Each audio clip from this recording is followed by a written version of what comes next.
Might need batteries there. Oh, that works. Okay, testing. There we go. All right, are we ready to start?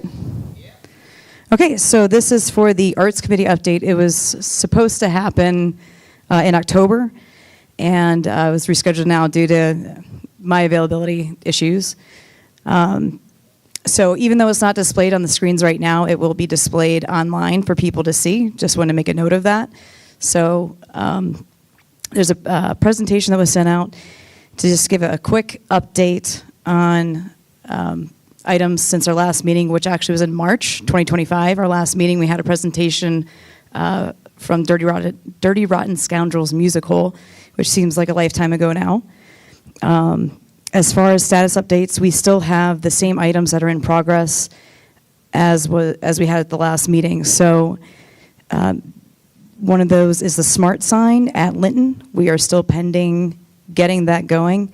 And I added in there calendar updates needed. I noticed recently while preparing for this meeting, a lot of calendar events have not been added, like the winter concerts for the schools. So we just need to get that back into gear.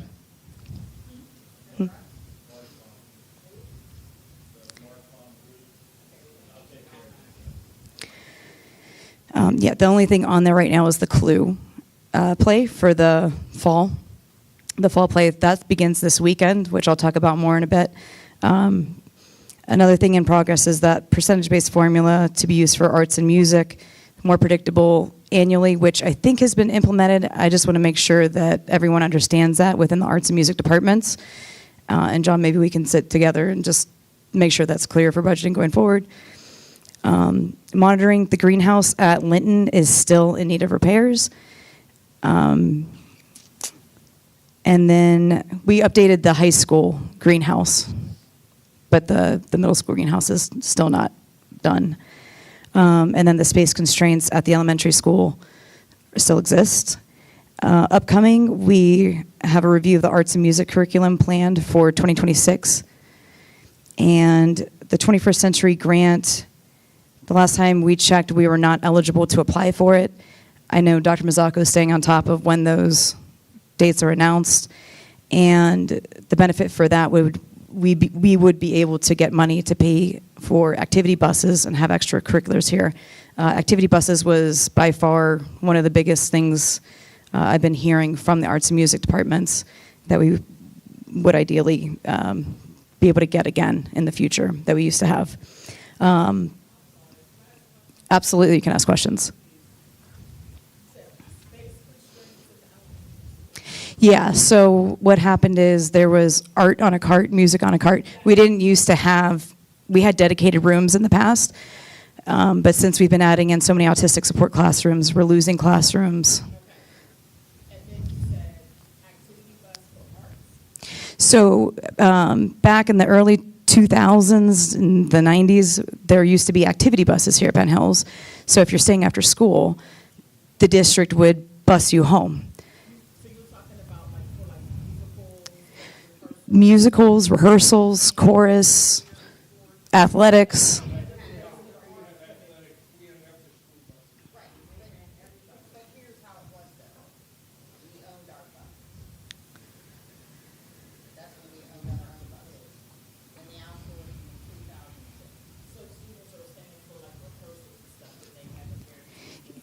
Yes, yeah, and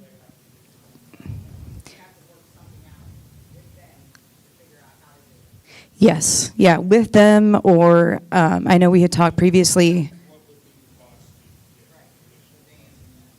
Yeah, getting the numbers together. One thing that the 21st Century Grant could do is pay for all of the, if we wanted activity vans, because, some parents will pick up their kids, but the problem was once we lost the buses and the transportation, we'd have a after-school club, and most of the kids would get picked up by their parents, but you'd have 2 or 3 kids that just, well, yeah.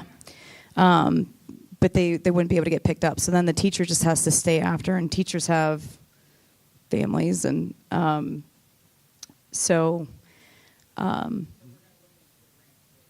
look into the grant, and then just look into the cost in general, what that would cost. But that would be something that could not only enhance the arts and music, but our clubs in general, and allow more kids to participate in more programming after school. Was there any other questions? Okay, all right. And then, yeah, so a big thing coming up is the curriculum review, and then staffing needs. So we're still in need of a music teacher in the elementary school. I know there's a few other needs that we have to get addressed. Highlights since last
to monitor how many students are actually, I'll trade you. okay.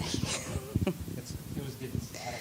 Test, okay. We just need to monitor how many students are actually on those routes going forward. And that was something else brought up at the last meeting, was cards for students to scan in, scan out.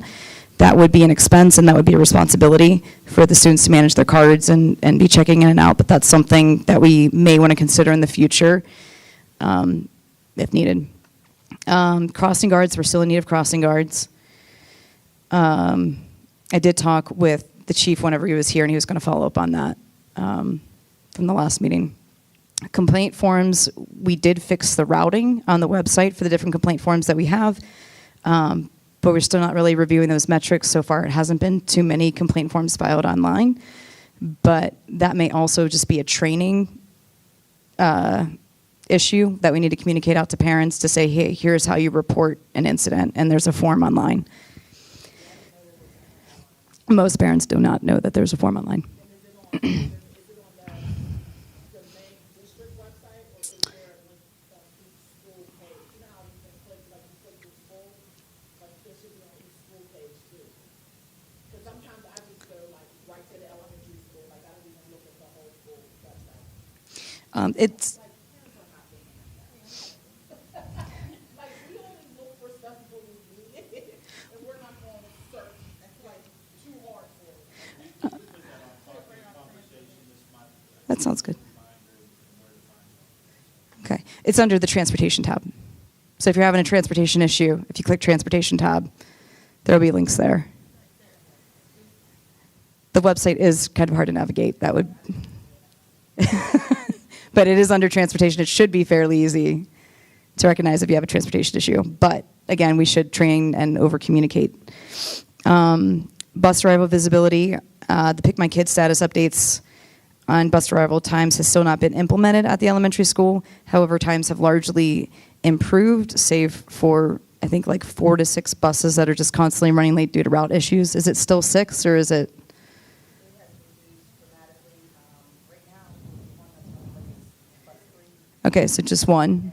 Today, I identified with the team here that there's a driver who doesn't have a winter gun, so we're going to have her take half of his kids, cut that route in half. Because Oh. the route is just way too long.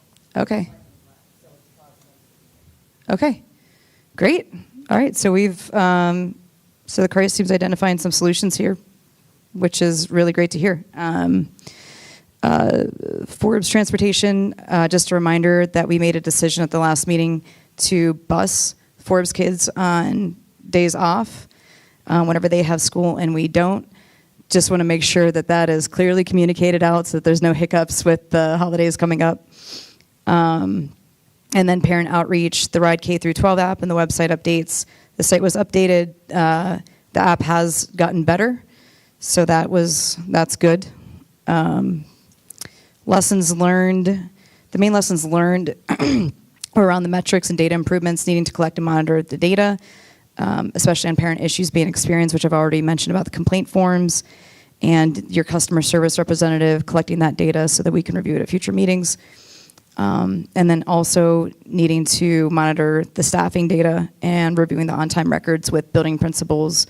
I know at the last meeting we talked about getting Rob set up with the staffing reports. Okay, just want to make sure that's implemented. Meetings, communication. If we have an open house for the parents, I think that would be a great time to review the complaint forms, the processes, procedures. We're not stopping the bus for your kid, different things like that. And then, well, so what I talked about at the last meeting. So if a kid forgets a bag at school and they hop on the bus and say, oh, I forgot my bag, they'll hop off. And then the whole line is just waiting for this kid. That can happen. So we just need to communicate that out to parents. Color coding buses initiative, so that still has not been rolled out. We need to touch base with Mr. Sense at the elementary school and just coordinate with everyone all together on the status. So that initiative is going to give children starting in kindergarten a ribbon on their backpack that will correspond with the color on the bus that they should be on. There were some kids hopped on the wrong buses because they didn't know the bus number. This will help them better identify green, blue, yellow instead of remembering a number. Yeah, because there's only so many adults and the kids aren't gonna, kindergartners not gonna be responsible for remembering Good idea also, like as a bus driver, they can't really see, like, the tag. It's hard to read the number. say you're purple bus and you have somebody who gets on with the red bow. You're gonna say, wait a minute, you don't have a purple bow, you know, what do I mean? You'll know, yeah. Yeah, it's a lot easier to spot. And then also for kids that have custody issues. So there are quite a few kids that have different routes, so they'll have two colors. So, green and blue to signify, all right, this kid can have access to two different types of transportation in a really easy format. I think that is all for, that's all for the updates. Next meeting is going to be in January. We'll try to get, I am starting to meet every couple weeks with the transportation team. But we need to get a meeting scheduled for parents, roll out the color-coded tag system, and hopefully get some more data before the next meeting. That's it. That's it for the updates. Thank you.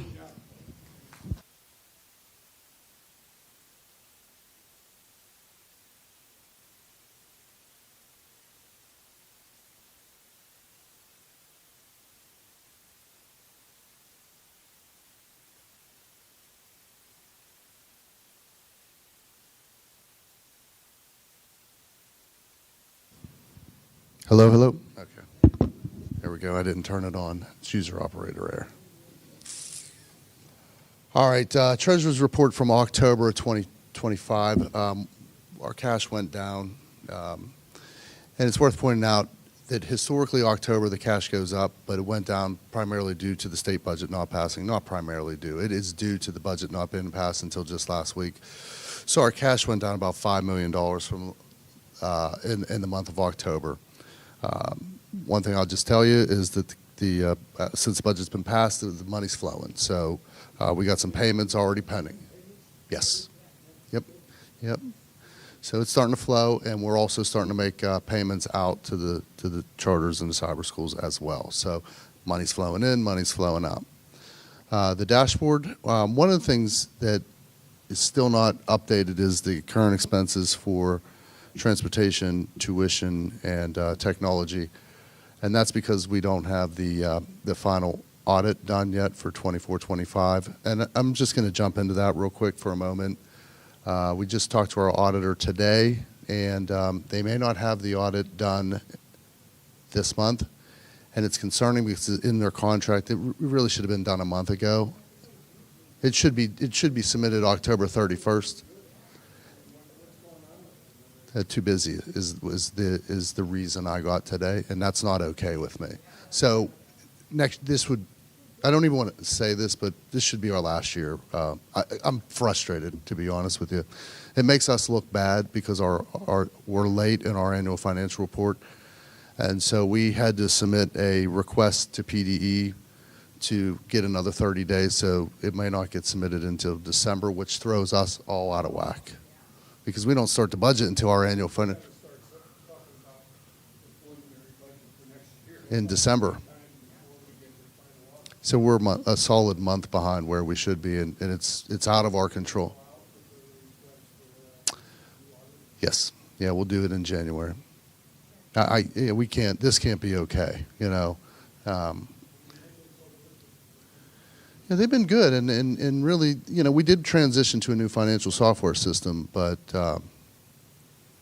the access to information is all right there. No, nothing. No, and they have full access to the system. Yeah, so they've been on site twice so far. So, and when we talked to them today, Rachel and I, they said we may not have it ready by the end of November. See, it's due on October 31st, but the state gives you an automatic 30-day extension. Past the 30 days, and you have to ask the state for, well, not yet, not until the end of November, but it's going to take us, 3 solid full days of entering information, and it's a very comprehensive report. we did today just to be on the safe side. Hopefully, we don't have to use it, but it is something, it's very disappointing.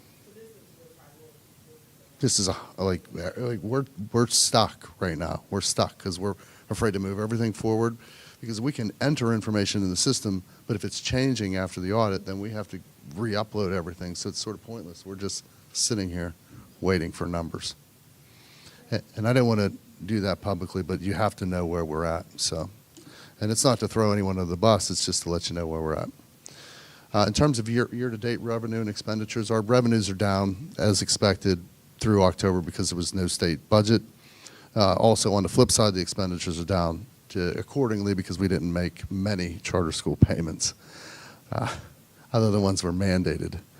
The bill list is ready to go and move to the voting agenda. Cash reconciliations, we didn't have any problems with the reconciliations for the month. There are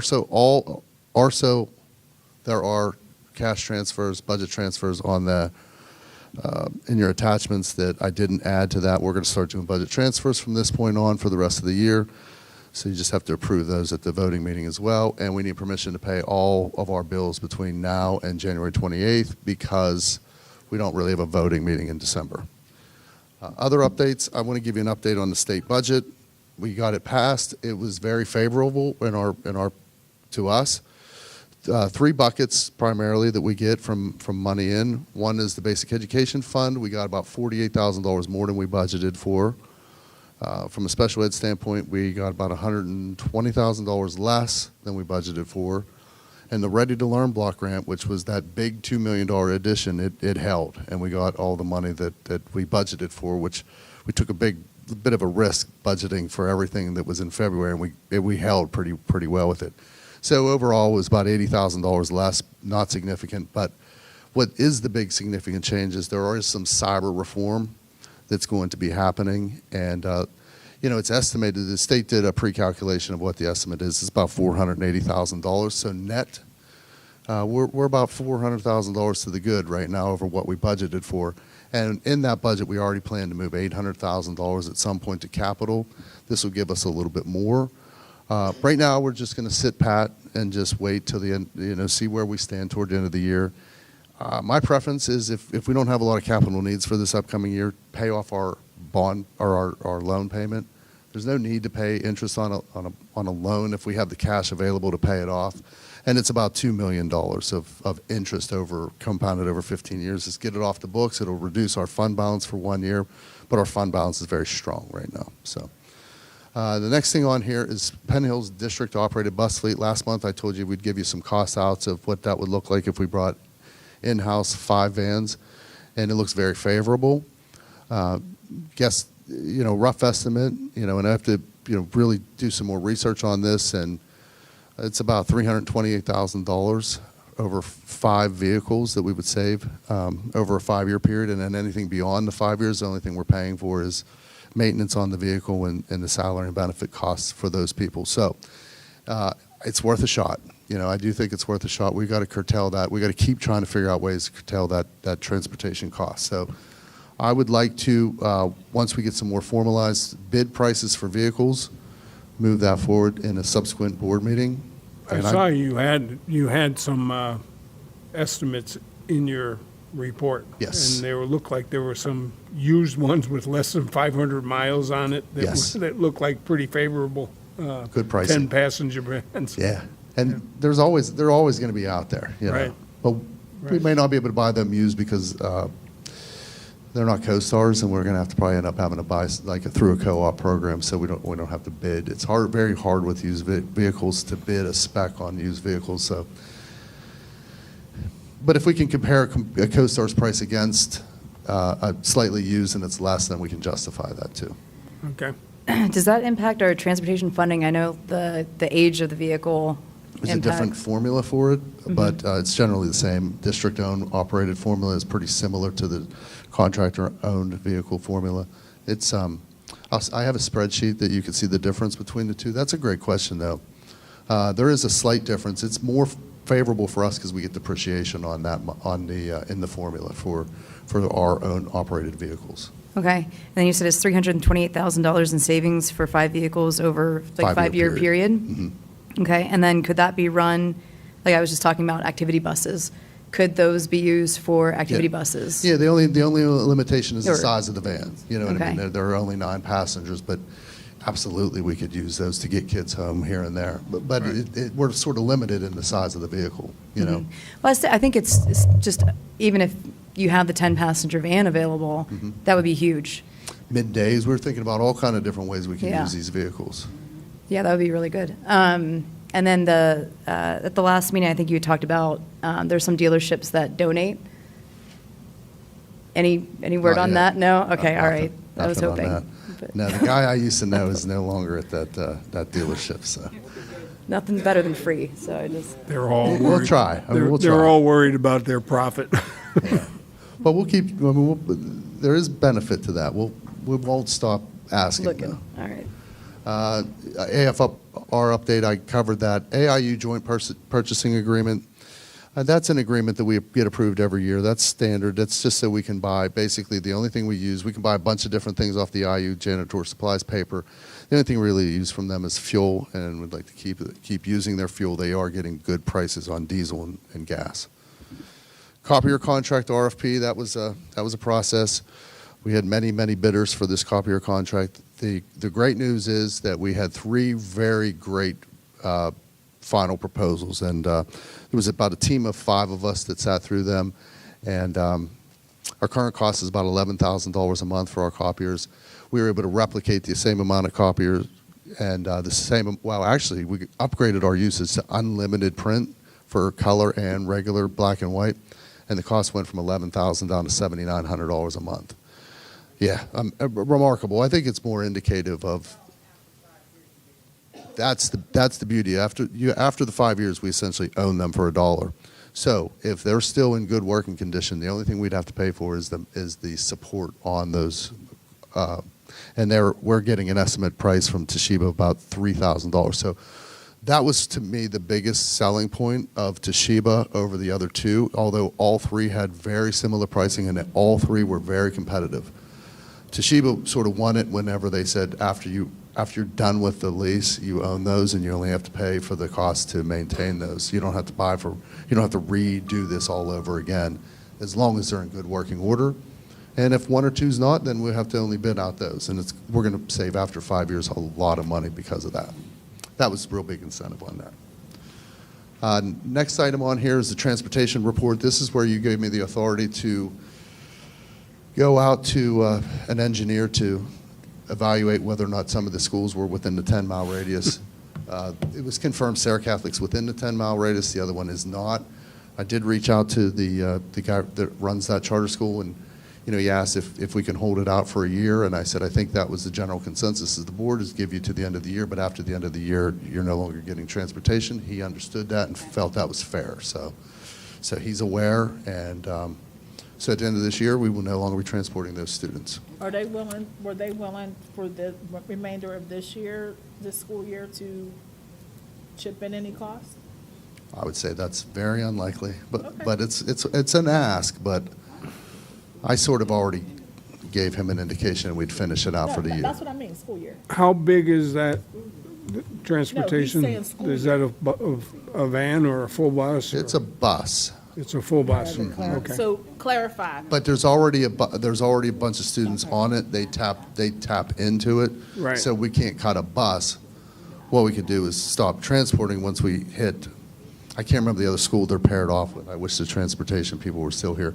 But it's a slash bus where they're Right. running to one school and then they're making And the they're run going there. to another run. So it's not a complete full scale, we save a whole bus here, but we save, mileage, and we save having to transport kids that we rightfully shouldn't be. But if it's enough, we could transport I don't know, you'd have to know what the numbers are, but you may be able to move it to a van. That's correct. We can probably, If- that's something, you know what, Rock, let me give you an update on that at the Yeah, next take board meeting. a look at how many there are that would be left on that Good bus. point. We might be able to shrink the size of that Because you vehicle. could be able to shrink it Now? to, It depends. If you, Well, not if we're gonna if go you're through telling the me end to of the cut it year. at the, at the end of the semester, then yeah. the No, savings I would mean, be- if you've made an agreement with them that we'll go to the end of the year, I just think didn't we do wanna that. But we look risk at it any for more next year. lawsuits. For next year, Yeah. it might be able to cut it to a van instead of a full-size bus. I think that's absolutely possible, but I'll give you an Okay. update at the Yeah, next you board have to meeting. take a look at the numbers. That's good, very good question. Thanks, Rock. Is that at the end of the calendar year or the end of the school year, to clarify? We were going to say, we temporarily said the end of the school year. Okay. I told him the end of the school year, and I didn't want to back up on it. Yeah. I may have misunderstood because I thought we said to the end of the school year. That's taxpayer money, and that you better watch that it doesn't get out there that you're letting people that don't live Because then we, in our area. because we took those other kids off of buses. Right. Okay, so if that's the decision, then I'm going to have to just explain that I misunderstood and say, okay, at the end of the, Because we took kids off the bus immediately when they The weren't here. Westinghouse Right, so charter and. you need to okay. watch. So if that's the way we're going, then that's what I'll let them know. Just let them know. Well, and I think there should be, you said you don't really know how many students are impacted by this yet? And it's Rachel, like do you a remember joint how many kids bus, were- 8 kids? Propel McKeesport was the other one. They're way outside the radius. We didn't even bother to do a study on them. They're way outside the radius. They're like 12 miles. So is away. there 2 official schools? 2. Yep. And then Sarah Catholic, I see, is 9.9, so they're 0.1 off of the Mm-hmm. 10. So wait, I'm sorry to go backwards. We did this study on only the Young Scholars and Sarah. We did not do Propel McKeesport. That's the van that rides with the young scholars. But are we, We're cutting them too, then. Yeah, we told them we were cutting. They didn't dispute. That's why we didn't do the okay. study. Okay. Why were we even doing this anyway, if we knew they were? Yeah. Well, the young scholars disputed it, and they said that they felt that we were within the 10 miles. So did Sarah Catholic, and that's why we hired the engineer for both of those. Okay. So the other one, the third one, didn't even dispute it. They know they're outside the mileage radius. They're just sort of like begging us to let them finish out the year. But I think I'll clarify based on this conversation today and say the intent from the board I misunderstood was to cut it off at the end of the calendar year, not the school year. Well, and I think we need, the holidays are coming up, to say, next month you're done, that would be a tough, horrible Christmas notice to, I think, depending how many kids are impacted by this, if they're not aware right now, I don't see that's, I don't see the relevance. Like, we're spending taxpayers' money I- on transporting People that don't. while at the same time, not transporting students that could be transported. We put them on the PAT bus. Then give them to Like- like January 16th or something. Give them to, they can get a bus in place and show us that their kids are all safe and ready to go. Maybe talk to Christ and see if they're willing to work a deal out with the. With them. yeah, with I mean, them. yeah, that sounds good. Okay. But we need to coordinate something, because we can't leave the parents and the kids high and dry But we're not. and not responsible. communicate it out. Oh, I Communicate it absolutely, but it doesn't lie on, it's not our responsibility. Today's the 18th of I give until. November. January something. Well, January 16th is just like the end of like a semester, Right. right? Is that like the end of the That's what I'm saying, semester? January 16th. So give them till. January Well, 22nd you is know, the end of the and- You know what? semester. Then that's a long break, right? Right. After the 16th, yeah. And again, if it's a combined bus with someone, other school, Maybe the two schools can Rachel come just gave me together to the, figure there's that out. 5 kids that we transport from young scholars. Okay, 5 so kids. 5 for 5. Young Scholars, how many for Propel McKeesport? There, it's 5 on that bus total.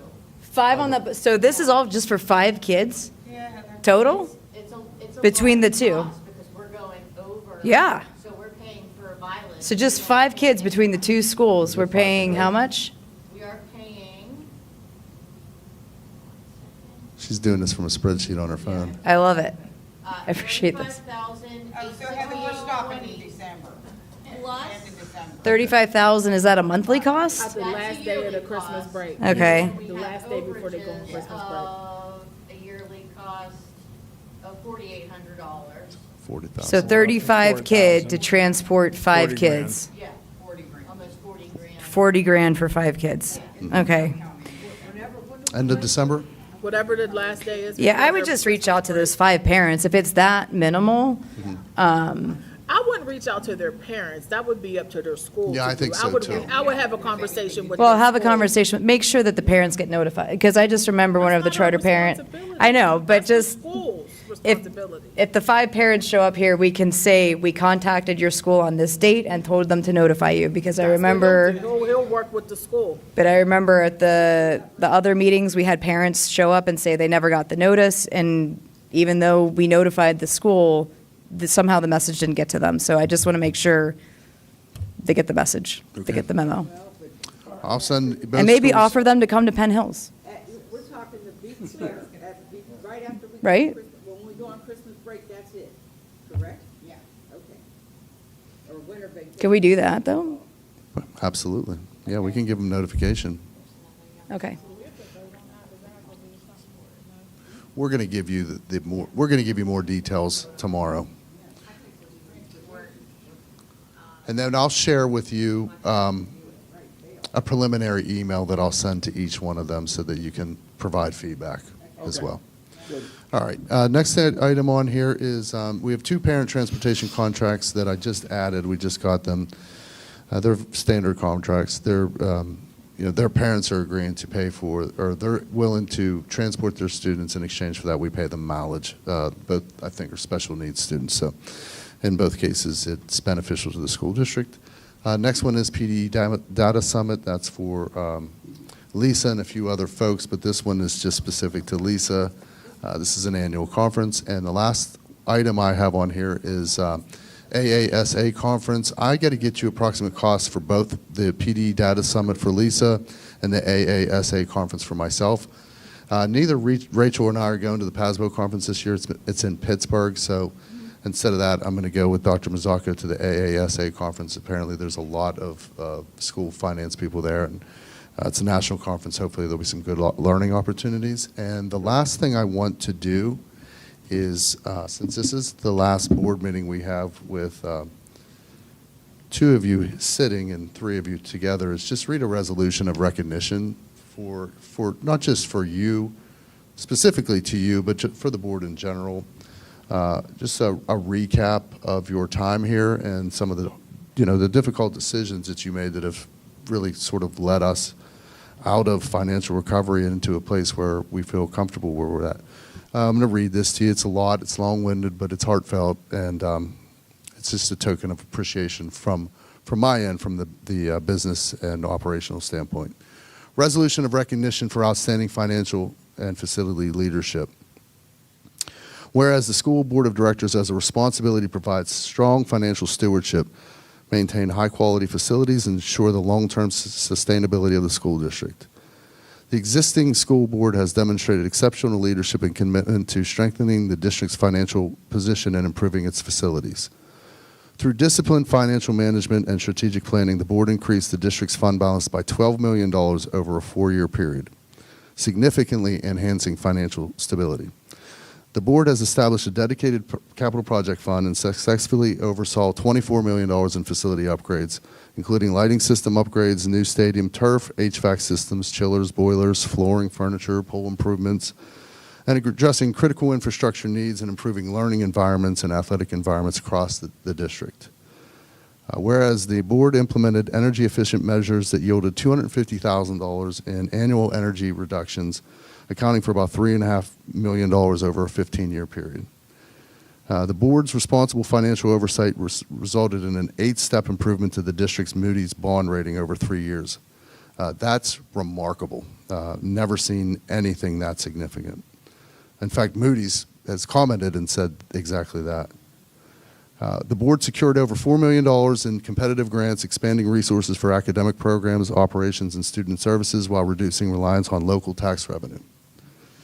The board inherited a district previously described by former Auditor General as the worst operation he'd ever seen, reflecting the severity of past financial mismanagement and the magnitude of challenges before them. This board successfully corrected the longstanding deficiencies, restoring public trust through clean local audits with 0 audit findings and full financial accountability. Under the board's leadership, the district has exited PDE's financial recovery marking a major milestone in the restoration of fiscal health and operational stability. The board has increased facility rental fee collection by 75%, maximizing revenue and promoting responsible community use of district spaces.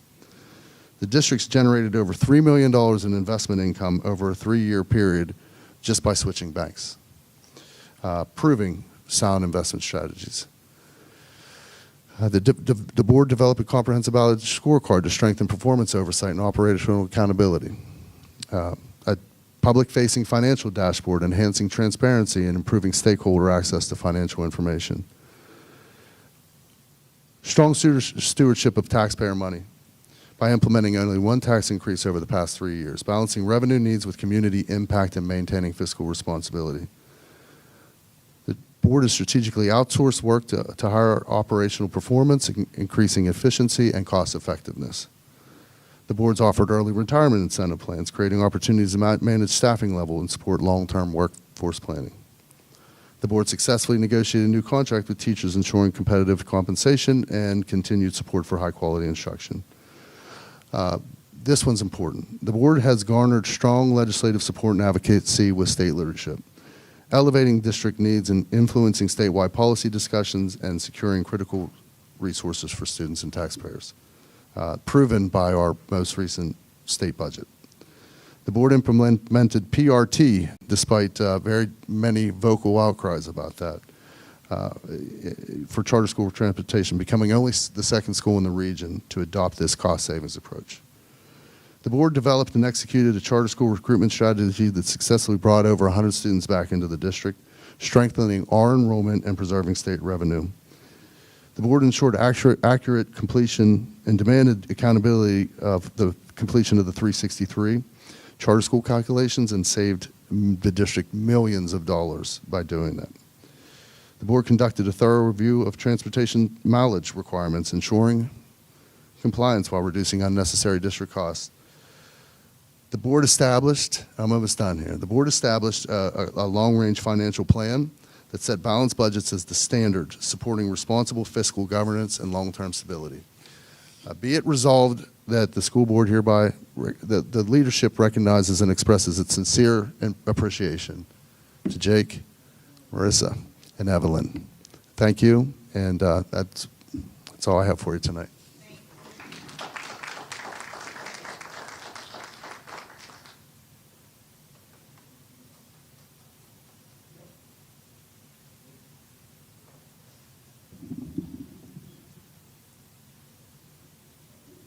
Good evening.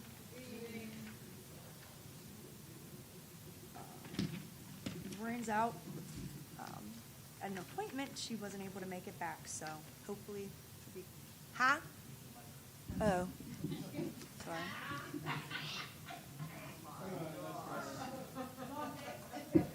Every day. All right, with the agenda. So we have acknowledging the minutes from last month.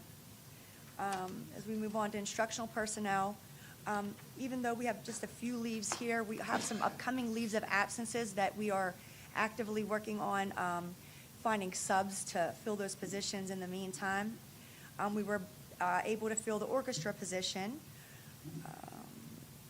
Non-instructional personnel, we have a couple resignations for the paraprofessional group, leaving us with 6 vacancies, 5 at the elementary, 1 at the middle school. Moving forward with plant, we were able to hire, thank goodness, some substitutes. However, the plumber, the position has been reposted. A candidate declined the offer, so that's it's posted again. Food service personnel, just 1 leave of absence, and we had a plant person, sub-plant, who now is sub-food service.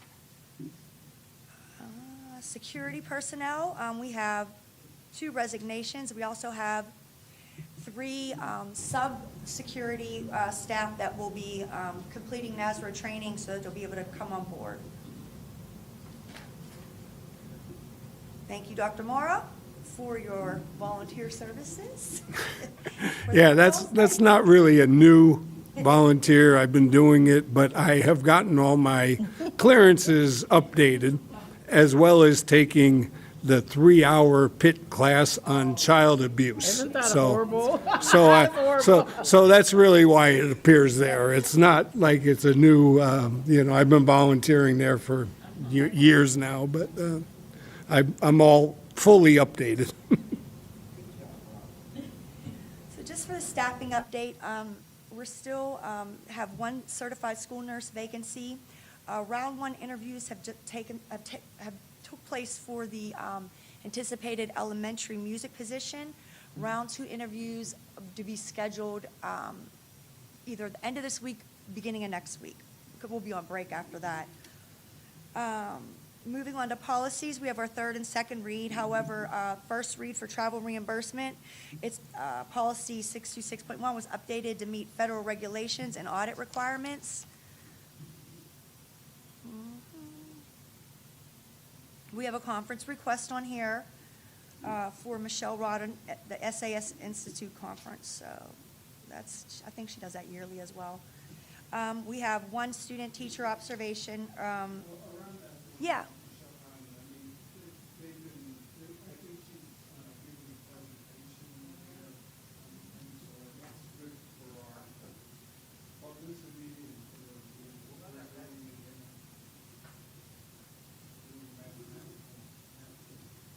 As our math coach, yeah.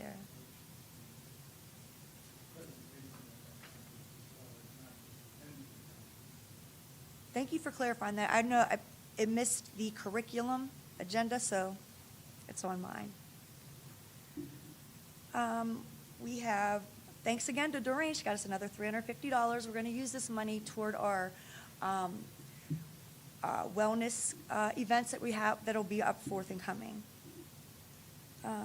We have item 6, we want to approve to add and seek to fill a cafeteria manager position. Right now, we're in need of an additional cafeteria manager.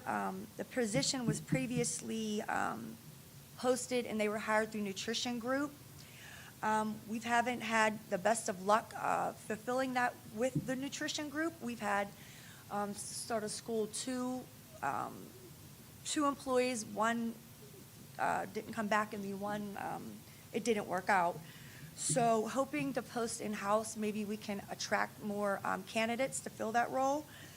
Currently, our food service director, who is through Nutrition Group, is assuming the role of both director as well as the cafeteria manager.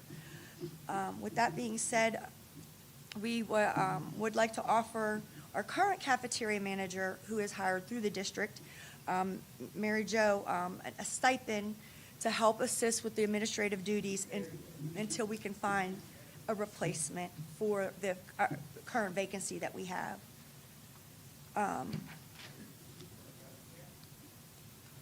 And then the IU Head Start renewal. It's a partnership we have with Head Start. It's part of the program, part of the kindergarten transition planning. It's actually for the 26-27 school year. They're going to begin in January, and we've done this in previous years.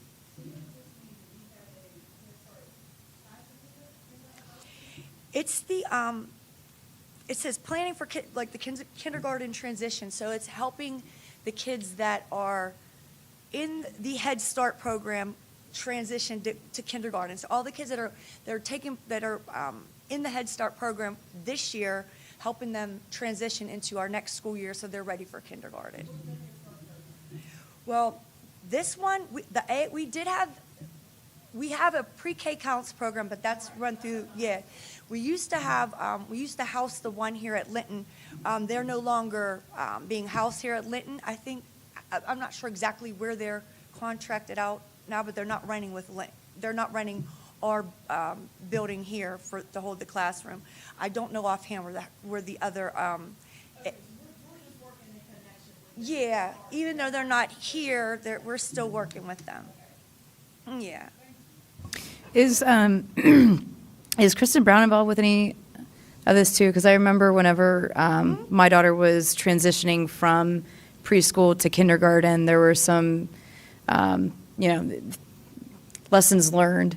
that were discussed, and then there were some follow-up meetings held with Ms. Brown whenever she was the principal of the elementary school, and a number of parents.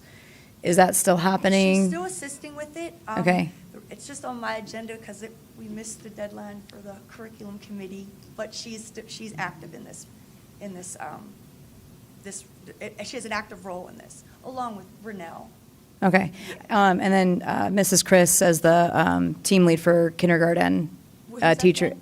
Ms. Chris, she's the kindergarten lead. Each grade has the lead teachers. She was involved with the planning too, along with PTO parents. But I hadn't actually heard anything about planning this year, but I know we start in January with like sign your kid up events. I don't know, it seems like this would be part of it, and it seems like Well, Wendy they're should be in gonna those begin- meetings. They're already started, I mean, they want to begin the transition process for the next school year in January. So Okay. that's why we wanted to get it through the board, so that you Right. guys have a chance to look at that MOU, and then they can start the process in January. Ms. Okay. Sonsani, another big piece of this is students with IEPs, disabilities transitioning, Yep. coordination for us to learn, what we need to do so we don't run into situations for, we know we have a certain amount of students with autistic support needs. Do we need more classrooms? Do we need more aides? So we're just trying to get better and learn from past lessons. Good. So. Very good to hear. And the last item I have is high school club pilots. Just a discussion. We've implemented the school day activity period at the high school. They got feedback from students at the high school. Surveys were done just to kind of find out how we can engage and connect and have students more involved in different events. It was done with the junior class. So these pilot clubs, it's an unpaid kind of supplemental that the teachers have agreed to participate and take lead of that. So we'll wait and see what the data shows at the end of the year, and if this is something that we can maybe keep as a club, at the high school during the day club, or is this something we would like to move for an activity supplemental at the end of, after school hours? So we're waiting to see what the feedback is. Ma'am? Okay. Yeah, that's a good thing.